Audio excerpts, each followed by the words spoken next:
Bismillahirrahmanirrahim. Assalamualaikum warahmatullahi wabarakatuh. Waalaikumsalam warahmatullahi wabarakatuh. Alhamdulillah wa syukurillah wassalatu wassalamu ala rasulillah Muhammad ibn Abdillah wa ala alihi wa ashabihi wa mawalah wa la hawla wa la quwwata illa billah amma ba'du. Fa ya ibadallah ittaqullaha haqqa tuqatih wa la tamutunna illa wa antum muslimun. Ikhwah fillah yang dimuliakan oleh Allah Subhanahu wa taala, kita panjatkan puja dan puji syukur kehadirat Allah atas limpahan nikmat yang telah Allah curahkan, sehingga pada kesempatan kali ini kita masih dapat berkumpul bersama-sama dalam majelis ilmu kristologi kita di channel Laboratorium Sains Kristologi Al-Hadid dan di channel Don Titan. Mudah-mudahan Allah Subhanahu wa taala memberkahi acara kita dari awal sampai akhir. Salawat dan salam semoga terlimpah dan tercurah kepada uswah hasanah junjungan kita tercinta, suri teladan kita Nabi kita Muhammad sallallahu alaihi wasallam. Mari kita awali sebelum kita mulai dengan melafadzkan basmalah bersama-sama. Bismillahirrahmanirrahim. Baik, kita langsung sapa tamu spesial kita yang sudah tidak asing lagi, yaitu Uncle Bob kita, Pak Don Titan ya. Assalamualaikum Pak Dodi. Waalaikumsalam warahmatullahi wabarakatuh. Kita mau ngobrol-ngobrol tentang kupas tuntas Trinitas nih ya. Nah, jadi kita tahu bahwa kekristenan secara umum sangat mengagumi, meyakini, bahkan mereka mempercayai ajaran tentang Trinitas ya, tentang konsep Tuhan tiga ya, yang kemudian melegenda ya sampai sekarang. Nah, tapi sebetulnya apa sih Trinitas itu? Nah, ini kan kita perlu tahu ya, bahwa di Kristen itu misalnya di Bible ada berapa ayat yang bicara tentang Trinitas ya. Apakah cuma di 1 Yohanes pasal 5 ayat yang ke-7, atau misalnya di Matius 28 ayat 19 ya. Kemudian kalau dari sisi agama Islam jelas ya, kita tidak meyakini itu, bahwa Nabi Isa itu bukan Tuhan tapi Rasulullah, utusan Allah ya. Makanya kita sebut Nabi Isa dengan sebutan Nabi dan Rasul utusan Allah. Maka ketika kita menyebut nama Nabi Isa, kita sebut Nabi Isa alaihi salam gitu ya, sebagai tanda penghormatan kita. Kita tidak menuhankan Nabi Isa, tapi kita tetap menghormati Nabi Isa alaihissalam. Nah, tapi di dalam kekristenan mereka secara turun-temurun ya, dari semenjak tahun sekian Masehi nanti akan dikupas oleh Pak Dondi, sudah meyakini dan melestarikan ya ajaran tentang Trinitas ini, yaitu ajaran tentang konsep Tuhan tiga, yaitu Bapa, Anak, dan Roh Kudus gitu ya. Nah, ini bagaimana sih sejarahnya, kemudian seperti apa ya semestinya, dan sampai sekarang ini perkembangannya seperti apa nih aliran-aliran dari Trinitarian ini. Nah, tentu kita akan sama-sama bahas dan mendengarkan penjelasan dari Uncle Bob kita, yaitu Pak Dondi. Nah, silakan Pak Dondi berbagi ilmu sama pemirsa nih ya tentang kupas tuntas tentang Trinitas. Silakan. Baik, Assalamualaikum warahmatullahi wabarakatuh. Assalamualaikum warahmatullahi wabarakatuh. Kalau kita bicara mengenai Trinitas, itu memang memiliki sejarah yang cukup panjang. Gitu ya. Kemudian kita juga harus tahu konsep Trinitas itu apa sih, kayak gimana sih gitu. Kenapa kok sampai sekarang sudah 2000 tahun itu masih dipercayain? Bukan hanya dipercayai, tapi diperdebatkan gitu. Ya. Karena konsepnya memang tidak masuk akal. Gitu. Nah, tidak masuk akalnya bagaimana? Nanti kita coba balik ke atau flashback ke sejarah gitu ya. Nah, kalau Trinitas sendiri itu kan artinya kan 3 pribadi yang menjadi dalam satu entitas, atau satu entitas dalam 3 pribadi gitu kan. Yeah. Kalau di dalam mainstream Katolik ada yang disebut dengan katekisme lah. Yeah. Katekisme itu kayak semacam pernyataan ya. Di dalam Trinitas itu kan disebut bahwa Bapa itu adalah Tuhan, Anak Tuhan, Roh Kudus Tuhan, tetapi bukan 3 Tuhan tapi 1 Tuhan gitu. Ngerti nggak? Iya. Ngerti nggak maksudnya? Nggak ngerti. Begitu. Ngerti sebatas retorika tadi. Kemudian berikutnya, Bapa itu Maha Kuasa, Anak itu Maha Kuasa, Roh Kudus Maha Kuasa. Tetapi bukan 3 Maha Kuasa tapi 1 Maha Kuasa gitu. Ngerti? Nggak ada. Lanjut lagi. Bapa itu 1 pribadi, Anak itu 1 pribadi, Roh Kudus itu 1 pribadi. 3. Tetapi ini bukan 3 pribadi tapi 1 pribadi. Ngerti? Udah begini tapi begini lagi nih. Nah, jadi kalau Kalau dulu kita pernah nonton videonya almarhum Syekh Ahmed Didat, dia nanya dengan perkataan-perkataan seperti ini, dia nanya, ini bahasa apa gitu loh. Iya. Dan dia waktu itu kan menanyakan dalam bahasa Inggris kan. Kan dia kan nyebutnya dalam bahasa Inggris kan. Father is a God, the Son is God, the Holy Spirit is God, but they are not three God, but they are one God gitu. What language are you speaking? Gitu katanya. Lu mau ngomong apa sih? Gitu. Ngomong apa sih, itu bahasa Inggris atau bukan gitu? Iya. Malah dia bilang itu bukan bahasa Inggris tapi itu bahasa Gibberish katanya gitu. Itu konsepnya ya. Tetapi gini, kalangan Kristen sendiri juga mempercayai bahwa Tuhan bermanifestasi di dalam 3 pribadi, gitu kan? Ada nggak sih ajarannya di dalam Bible gitu kan? Iya betul. Nah, di dalam Bible, yang pertama yang jelas tidak ada kata Trinitas atau Tritunggal di dalam Bible. Di seluruh Perjanjian Baru, apalagi kalau di Perjanjian Lama udah pasti nggak ada. Jelas nggak ada. Nah, terus ayat mana sih yang kira-kira mewakili atau merepresentasikan konsep Trinitas gitu kan? Tadi Ustadz sudah sempat singgung Matius 28:19, 1 Yohanes 5:7. Itu dodonya palsu tat. Dulunya. Saya udah berapa kali jelaskan. Kalau yang Matius 28:19 itu disisipkan di abad kedua, pada saat itu ayat datang dari Roma gitu. Itu adalah pernyataan dan pengakuan Kardinal Joseph Ratzinger atau yang disebut dengan Bob Benedict ke-16 yang pernah menjadi paus tahun 2005 sampai 2013. Dia menulis di dalam bukunya yang berjudul Introduction to Christianity halaman 82-83 yang berkenaan dengan pembaptisan dan Matius 28:19 itu, teks itu datangnya dari kota Roma. Itu Matius 28:19. Kalau 1 Yohanes 5:7 itu sudah very clear ya. Karena ada tanda kurungnya itu. Ya, satu di dalam kurung, kedua kebanyakan semua sarjana Perjanjian Baru sudah menyatakan bahwa ayat itu disisipkan di abad ke-16 pada saat waktu itu Erasmus ya sedang menyusun Textus Receptus. Gitu. Bahkan di salah satu Bible atau kitab suci Katolik cetakan 2009 percetakan oleh Arnoldus ND dinyatakan bahwa ayat ini tidak terdapat di dalam naskah-naskah yang utama dan terutama, ya, termasuk Vulgate. Vulgate kan adalah Bible pertama terjemahan bahasa Latin. Oh, gitu. Ayat ini awalnya adalah sebuah catatan, tetapi akhirnya malah menjadi ayat, gitu. Nah, terus dengan tegas mereka menulis begini, karenanya bagian ini pasti tidak asli. Iya. Nah, mak jelek nggak itu? Mak jelek itu. Kenapa nggak palsu sekalian ini ya? Ya kalau tidak asli apa namanya kalau nggak? Oke ya, itu tadi dua ayat yang paling kontroversial. Ya. Dan sudah dinyatakan bahwa itu dua-duanya tidak asli. Ya. Oke, sekarang kalau kita kembali lagi tadi sejarahnya, dari mana sih konsep Trinitas ini dipakai gitu ya, kan? Betul. Awalnya tidak langsung timbul itu yang namanya Trinitas. Awalnya Doketisme. Doketisme itu semacam kayak Tuhan berbentuk manusia gitu lah, dalam bentuk Yesus gitu kan. Reinkarnasi itu ya. Ya, kemudian yang kedua adalah Sparatisme. Ada pemisahan, ya. ada antara pemisahan manusia dan Tuhan. Kemudian yang ketiga adalah modalisme. Modalisme itu Tuhan berada dalam bentuk manusia gitu kan. Nah, itu yang ketiga itu bertahan cukup lama sampai akhirnya dikalahkan oleh konsep Trinitas yang diadopsi oleh Bapak Gereja bernama Tertullianus yang berasal dari Alexandria, Mesir, di mana dia itu seorang pengacara, yang mana dia berpendapat atau menyatakan bahwa warga negara itu tidak bisa langsung berurusan dengan hakim. Jadi dia menggambarkan warga negara itu adalah manusia biasa, tidak bisa langsung berurusan dengan Tuhan kecuali dengan perantara gitu, atau pengantara gitu. Pengantara itu yang dimaksud oleh Tertullianus adalah Yesus gitu loh. Kalau di pengacara, perantaranya itu adalah pengacara gitu kan.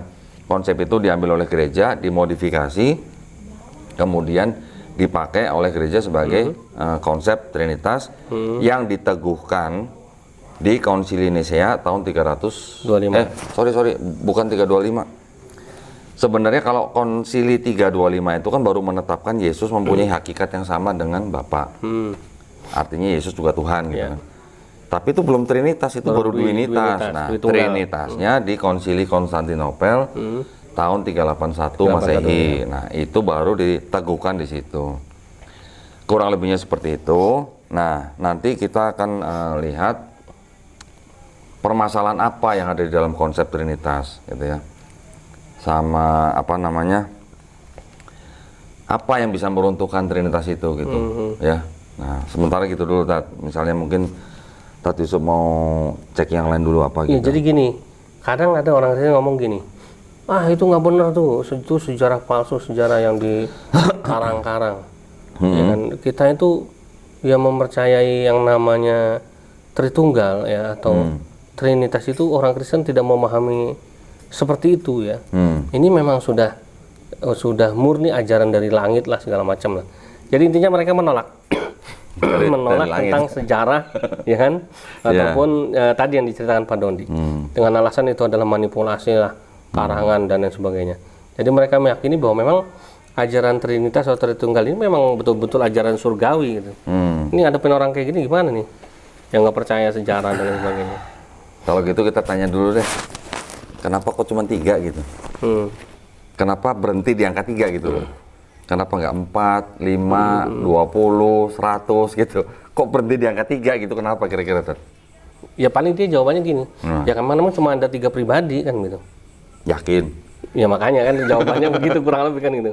Yakin? Emang ada berapa Cuma lagi 3. kan? Emangnya yakin bahwa yang 3 pribadi itu hanya ada di bumi? Mungkin ada pribadi ke-4, ke-5, ke-20 mungkin di planet lain gitu? Mungkin nggak? Iya, belum. Ya bisa jadi gitu. Bisa jadi nggak? Nah, tapi kan pertanyaannya, kenapa berhenti di angka 3 gitu kan? Kenapa tidak? Ya itu tadi 4, 5, 20 atau 1000 gitu.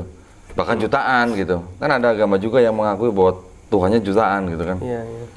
Nah, kalau menurut Aristoteles ya, seorang filsuf itu dia mengatakan bahwa seperti kata-kata orang Pitagoras bahwa di seluruh kehidupan itu hanya dibatasi dengan angka 3. Ada awal, ada tengah, ada akhir. Nah, jadi untuk itulah kami menggunakan angka 3 itu untuk menyembah dewa-dewa kami. Itu dari Aristoteles tuh. Itu berlanjut terus sampai ke Kristen. Ditemukannya konsep Trinitas gitu. Iya. Itu belum kita bicara sampai ke Babilonia loh. Ya, belum sampai ke Sumeria loh. Iya. Kita sekarang fokus di Trinitas gitu ya. Betul. Oke, sekarang kalau Trinitas nih, yang kira-kira nih ya, apa sebentar nih? Kira-kira Paulus itu mengajarkan Trinitas nggak? Atau nggak usah Paulus deh, Yesus deh, Yesus. Iya, kalau Yesus jelas enggak. Gitu. Ada nggak kira-kira Yesus mengajarkan dengan terang-terangan menyebutkan ini ya? Nah, pribadi Bapa, pribadi Anak, pribadi Roh Kudus. Pernah dengar? Nggak ada. Bahkan Yesus mengulang pesan yang diucapkan oleh Nabi Musa. Ya, di Ulangan 6:4 kalau nggak salah. Diulang oleh Yesus di Markus 12 ayat 29. Dengarlah hai bangsa Israel. Tuhan Allah kita, Tuhan Allah itu Esa, gitu kan. Kenapa diulang? Kalau diulang berarti kan sama sebenarnya kan. Zamannya Musa dengan kan Yesus ya. Nah, setelah Yesus nggak ada, baru ada yang namanya Trinitas. Iya. Waktu masih ada Yesus, ini kalau kita anggap nih perkataan dia yang di Markus 12:29 benar nih. Itu masih sama kan dengan Nabi Musa kan. Setelah Yesus nggak ada, baru timbul konsep Trinitas dan diteguhkan di abad keempat. Iya. Itu. Nah, itu dari mana gitu? Itu ajaran Yesus bukan? Saya sendiri sedang apa ya namanya ya? Saya masih mikir-mikir kalau Paulus ngajarin Trinitas apa enggak gitu ya? Nah, itu dia. Kayaknya sih enggak lah ya. Kalau saya nanti boleh kita bahas, Tat. Iya. Ya, nanti boleh kita bahas apakah Paulus mengajarkan Trinitas ya. Betul. Bahkan karena kan mereka ini nih, apa namanya dipuja-pujakan Paulus. Ya. Bahkan di luar daripada segala permasalahan linguistik, apakah Paulus menuhankan Yesus? Nah, itu juga boleh dipertanyakan tuh. Iya, nanti kita bahas secara khusus. Ya, oke. Tetapi gini, saya langsung lanjutkan aja ini tadi ya. Permasalahan-permasalahan di dalam Trinitas nih ya. Kalau kita baca Bible dari Kejadian sampai ke apa namanya, sampai ke Maliaki lah ya. Di Perjanjian Lama itu jelas Tuhan tidak berubah. Iya, betul. Ya. Sama. Bahkan di Maliaki berapa tuh saya lupa, Maliaki 3 ayat 6 kalau nggak salah. Tuhan tidak berubah. Bahkan di Bilangan juga disebutkan Tuhan bukan manusia, ya kan? Kemudian yang kedua, kalau ada 3 pribadi seperti itu, berarti itu sedang mengkompromikan kesempurnaan apa namanya, kesempurnaan daripada sifatnya Tuhan gitu loh. Dikompromikan gitu loh dengan pribadi-pribadi yang lain gitu kan. Kemudian yang ketiga, Yesus sendiri apa namanya, menegaskan tentang monoteisme yang murni. Ya, seperti tadi kita sebut Markus 12:29 yang dari Ulangan 4. Nah, tadi waktu di awal kan saya nanya kan, Bapa Tuhan, Anak Tuhan, Roh Kudus Tuhan, tetapi mereka bukan 3 Tuhan, tapi mereka 1 Tuhan. Bingung dengar kan? Bukan 3 tapi 1, tapi semuanya Tuhan gitu. Itu disebut dengan paradoksial. Paradoks gitu kan. Ada istilah apa gitu loh, kayak semacam kayak logika yang salah gitu loh. Seperti contoh, kalau saya ngeliat begini, betapa kurusnya Pak Ustadz gitu loh. Kurang lebih seperti itu. Mata lu soak kan gitu. Orang Betawi. Atau kalau saya bilang, wah bola itu sangat kotak ya gitu. Nah kan orang berpikir kan, bola kan konotasinya bundar. Ini kok kotak gitu. Nah kurang lebih seperti itu ya. Terus kemudian yang tadi saya sebutkan, bahwa mengenai Trinitas itu tidak disebutkan dan tidak diajarkan di dalam Bible. Kecuali 2 ayat palsu tadi yang udah saya sebutin ya. Terus kemudian, ayat-ayat sisipan itu dimasukkan ke dalam Bible untuk mendukung konsep Trinitas, ya, yang tadi kita sebut 2 itu. Kemudian yang berikutnya adalah sarjana-sarjana apa namanya, Trinitas itu memanipulasi Bible untuk melindungi doktrin. Nah, doktrin ini kan diajarkan kepada jemaatnya dengan cara yang seperti gimana ya, tidak melakukan pendalaman gitu yang apa namanya, yang komprehensif gitu loh, hanya dibicarakan gitu. Ya. Seperti kalau mungkin zaman kita dulu masih kecil ya, hampir tiap hari kita dengar satu doktrin, entah itu benar entah itu salah, jadinya jadi satu kebenaran kan. Betul. Nah kurang lebih gitu. Kemudian yang apa namanya, berikutnya, semua pribadi di dalam Trinitas itu dianggapnya setara, ya kan? Karena kalau yang dibilang ini Tuhan, ini Tuhan, ini Tuhan, berarti kan semua harusnya setara. Equal ya. Tetapi kalau kita balik lagi ke dalam Bible, Yesus sendiri bilang dia tidak tahu hari kiamat. Berarti ada keterbatasan. Berarti ada tidak kesamaan, tidak kesetaraan kan? Nah, gitu kan. Terus begitu juga Roh Kudus juga apa namanya? Kalau menghina Roh Kudus, dosanya tidak diampuni. Tapi kalau menghina Yesus diampuni nggak? Diampuni. Nah, diampuni. Penebus dosa dia. Berarti nggak setara dong. Kan? Betul kan? Kalau menghina Bapak diampuni nggak? Iya, diampuni. Diampuni kan? Ya. Cuman menghina Roh Kudus yang tidak diampuni loh. Berarti kan ada ketidaksetaraan berarti kan? Oke. Kemudian yang berikutnya, Yesus sendiri mengakui bahwa dia punya Tuhan. Betul. Yesus atau Isa Al-Masih sebagai bangsa Yahudi, dia mengakui punya Tuhan. Kalau kita lihat di Yohanes 20:17, sewaktu dia mau disentuh oleh Maria Magdalena, dia mengatakan, jangan sentuh aku karena aku belum diangkat. Aku akan pergi kepada Bapakku dan Bapamu, Allahku dan Allahmu. Kalau bahasa LAI ya. Itu sebelum naik. Ya, sebelum naik. Berarti kan bapaknya Yesus sama bapaknya Maria Magdalena sama. Tuhannya Yesus sama Tuhannya Maria Magdalena juga sama kan? Sama. Artinya punya Tuhan gitu kan. Nah, sekarang kalau bilang mereka sama, mereka equal, mereka sama-sama Tuhan, tapi yang satu mempunyai Tuhan gitu. Istilahnya kan agak gimana sih? masuk nggak sih di akal gitu? Bisa dibilang kayak logical fallacy gitu ya. Ya, seperti kayak gitulah. Ya. Kemudian tuh apa namanya di dalam artinya di dalam konsep itu semacam ada kayak hierarki gitu. Tadi kan saya sempat tanya, Paulus kira-kira ngajarin Trinitas apa enggak gitu ya. Paulus sendiri mengatakan bahwa kepala daripada wanita adalah laki-laki. Kepala daripada laki-laki adalah Yesus. Kepala Yesus adalah Bapa. Berarti kan ada hierarki itu. Betul, betul. Ada wanita, laki-laki, Yesus, Bapa. Berarti ada authority atau wewenang yang berbeda. Iya. Yang paling tinggi Bapa, Yesus, laki, baru Perempuan. wanita atau istri lah. Dalam hal ini konteksnya suami istri gitu kan. Istri kan bilangnya harus tunduk gitu pada suami. Artinya kan ada urutan hierarki, ada perbedaan otoritas, ada perbedaan wewenang. Berarti kalau di sini kan otoritas dan wewenangnya Yesus tidak sama dengan otoritasnya Bapa. Betul, betul. Kalau gitu kan, kalau manusia sebagai laki-laki, kepalanya Yesus jelas, ya. Makanya penggunaan kata Tuhan di dalam Bible itu memang menimbulkan masalah. Iya, betul, betul. Ya. Dan bikin ruwet juga ini ya. Ya, kalau di bahasa Inggris, kecil segala macam. nah, kalau di bahasa Inggris ada perbedaan antara Lord dan God. Walaupun Lord bisa berarti Tuhan, tetapi penggunaannya selalu dibedakan untuk Yesus dan untuk khusus Bapa. untuk Yesus, ya, Nah, gitu bedanya. Kalau di LAI yang TBE, dibedakannya antara Yesusnya sebagai Tuhan, Bapaknya sebagai Allah. Allahnya di sini sebagai sebutan, bukan sebagai nama. Iya. Nah, Itu yang jadi problem. itu yang jadi problem. Tuhan sendiri artinya udah sesembahan. Nah, Ditambah Allahnya lagi apa? fungsinya. Nah, Allahnya apa kalau begitu? Aduh, makanya kita mudah-mudahan nih saudara-saudara kita Ya. yang Nasrani dapat hidayah ya, dapat bisa berpikir ya bahwa ya beginilah. Nah, jadi begini Pak Doni, ada lagi pertanyaan menggelitik ini.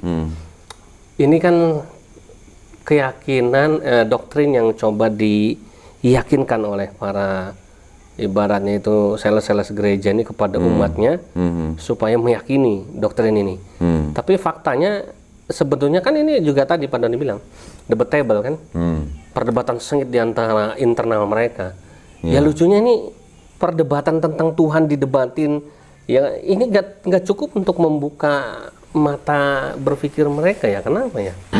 Jadi padahal kan udah jelas-jelas ya. Karena udah doktrinal. Ya itu tadi ya dari lahir Udah doktrinal. udah begitu yang gitu ya. Satu doktrinal. Kedua ada keterikatan mungkin jabatan, ekonomi, Nah, itu bisa politik segala macam. Nah, itu kan juga susah. Ya gitulah. Jadi kalau bukan orang yang memang benar-benar dibukakan Hatinya. atau diturunkan hidayah oleh Allah Subhanahu wa taala, tidak akan Nggak bisa nyampe gampang itu nerima gitu. Enggak, padahal kalau kita ya mungkin ini mudah karena kita udah dapat hidayah ya. Ini kan hal yang paling gampang gitu loh. Untuk membuktikan kesalahan berpikir, kesalahan berlogika tentang Trinitas ini kan tidak sulit. Ya kan? Dan dengan mudah bisa dibantah. Ya. Ya kan? Tapi Saya mengutip perkataan Profesor Bart Ehrman ya. Dia bilang, kalau orang yang bilang dia ngerti Trinitas, ya, itu artinya dia nggak ngerti. saya paling paham Trinitas. Ternyata kata Gitulah. Profesor Bart Ehrman, lu nggak Kalau orang yang bilang dia ngerti, berarti dia nggak ngerti. gimana cara Seperti tadi jelasin contoh saya tadi kan? tanya kan, Bapa Tuhan, Anak Tuhan, Roh Kudus Tuhan, tapi mereka bukan tiga Tuhan, tapi mereka Cuma satu Tuhan. gitu. Ngerti nggak? Ya makanya pakai bahasa apa itu kan gitu ya. Aduh, ya udah. Begini ya. Makanya itu udahlah, disebut dengan Masya Allah. paradoksial. Betul. Ya. Tadi ya, kok bola kotak banget ini. Pak Doni kok gemuk amat. Kurus amat sekarang. Waduh, silakan benar nih. Oke. Ya, jadi ini ikhwafillah yang dimuliakan oleh Allah Subhanahu wa taala. Kita Islam ini kan masalah ketuhanan udah tuntas ya. Nggak ada perbedaan lah. Semua orang Islam itu mau cek, mau di Arab, mau di Indonesia, mau di Eropa. Ya kan, mau apa kemudian organisasinya, alirannya, pemahaman sama. Allah itu esa. Allah itu satu. Ya. Tidak ada yang lain, nggak punya anak, nggak ada. Ya kan, nggak punya bini, nggak ada ibu Tuhan, tidak ada anak Tuhan, tidak ada Roh Kudus sebagai Tuhan. Nah, itu nggak pusing. Nah, ini sementara tetangga kita, saudara-saudara kita yang sekarang ini masih jadi agama yang terbanyak dianut oleh penduduk dunia, ya, walaupun kita yakin ini akan kesusul dengan Islam ya. Nah, ini kok masih banyak orang yang semacam apa ya, maaf nih, dalam tanda kutip seperti ketipu gitu ya. Atau apa bahasa yang pas lah buat mereka. Apa ya? Mau disebut ketipu tapi nggak berani. Ya jadi makanya dalam tanda kutip lah gitu ya. Apa dong jadi ya? Makanya. No komen lah saya. Oke, ada lagi Daripada salah ngomong. Makanya ada lagi mau dilanjutkan kan? Gini ya, mungkin kalau nyambung yang masih anget gitu. Kalau Trinitas kan berarti 3. Iya. Saya baca nih ada ajaran Trinitas di Mesir, Isiris, Auzuris, Huris. 3. Trimurti di India ada Brahma, Wisnu, Siwa. Siwa, betul. Di Yunani ada Zeus, Poseidon, Pedos. Di Romawi ada Jupiter, Neptun, Pluton. Kok mirip ya? Ya itu. Pagan bukan tuh? Kebetulan. Kebetulan pagan. Kebetulan apa enggak gitu ya? Ya makanya. Kenapa sama-sama 3 gitu? Iya. Ya tadi ya. Ya itulah. Begitulah. Oke, wafil yang dimuliakan oleh Allah Subhanahu wa taala. Ya itu dulu ya, kupas tuntas tentang Trinitas kita. Soalnya pengen dijelasin panjang lebar, tapi itu tadi ya kata Pak Doni bilang tadi mengutip pendapatnya Profesor Bert Ehrman itu ya, yang bilang paling paham Trinitas sebenarnya nggak paham. Jadi nanti kalau Pak Doni bilang saya paling paham Trinitas, nanti dibilang itu ya. Saya aja sampai sekarang nggak paham-paham. Daripada saya nggak paham, udah mending saya keluar aja deh. Kemudian kita pindah deh.